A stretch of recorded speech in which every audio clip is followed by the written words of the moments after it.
ሁል ጊዜ ለእርግዝና ክትትል ስትሄዱ የምትጠየቁት ኮመን የሆነ ጥያቄ አለ። እሱ ምንድነው? መጨረሻ ላይ የወር አበባ ያየሽው መቼ ነው የሚል ጥያቄ ነው። ነገር ግን ያ የወር አበባና አሁን የተፈጠረው እርግዝና ምን ያክል ይገናኛሉ የሚለውን ግን ብዙ ሰው አያስተውልም። ያ የወር አበባና እርግዝናው እንዳጋጣሚ ተገጣጠሙ እንጂ እርስ በርሳቸው ግን የማይገናኙበት ሁኔታ ይኖራል። ለምሳሌ አንድ ምሳሌ ልስጣችሁ። አሁን እየጠበቃችሁ ያላችሁ ከወር በኋላ ፔሪዳችሁ ሚስ ስታደርጉት ቼክ ስታደርጉ እርግዝና አይኖርም። ከሳምንት በኋላም ቼክ ስታደርጉ አይኖርም። ከሁለት ሳምንት በኋላም ቼክ ስታደርጉ አይኖርም። ምናልባት ከሶስት ሳምንት በኋላ ቼክ ስታደርጉ እርግዝና ሊኖር ይችላል። አሁን መጀመሪያ ፔሪድ ቀረ፣ ከዛ ደግሞ ቆየት ብሎ እርግዝናው መፈጠሩን አወቃችሁ እንጂ ይህ እርግዝናና ያ ፔሪድ ምንም የሚያገናኛቸው ነገር አይኖርም። ብዙ ጊዜ እርግዝና ሲቆጠር 9 ወር እና 10 ቀን ይጨመርበታል። ያቺ 10 ቀን የምትጨመረው ለምንድን ነው? የመጨረሻውን ፔሪድ ካያችሁ በኋላ ከ10ኛው ቀን በኋላ ይፈጠራል ተብሎ ስለሚታሰብ ነው 10ዋ ቀን የምትጨመረው።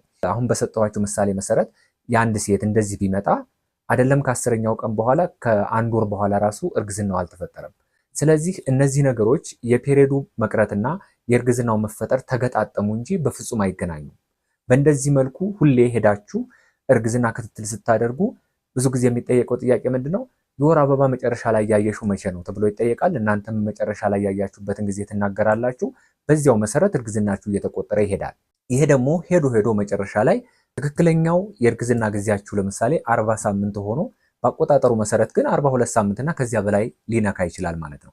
ስለዚህ እየተጠቀሙበት ያሉትን የእርግዝና መቁጠሪያ የመጨረሻ የወር አበባ ቀን ደግሞ መተው ስለሌለባቸው ይህ ቀንሽ አልፏል፣ የምጥ ማስጀመሪያ ሊሰጥሽ ነው ልትባሉ ትችላላችሁ ማለት ነው።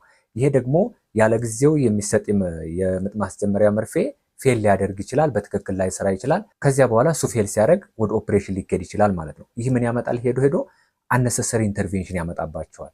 ስለዚህ ፔሪዱ መቅረቱንና ወደዚያው ደግሞ ቆየት ብሎ እርግዝናው መፈጠሩን ሳይሆን የእርግዝናና ፔሪድ ምን ያክል ይገናኛሉ የሚለውንም ማወቅ ይኖርባቸዋል ማለት ነው።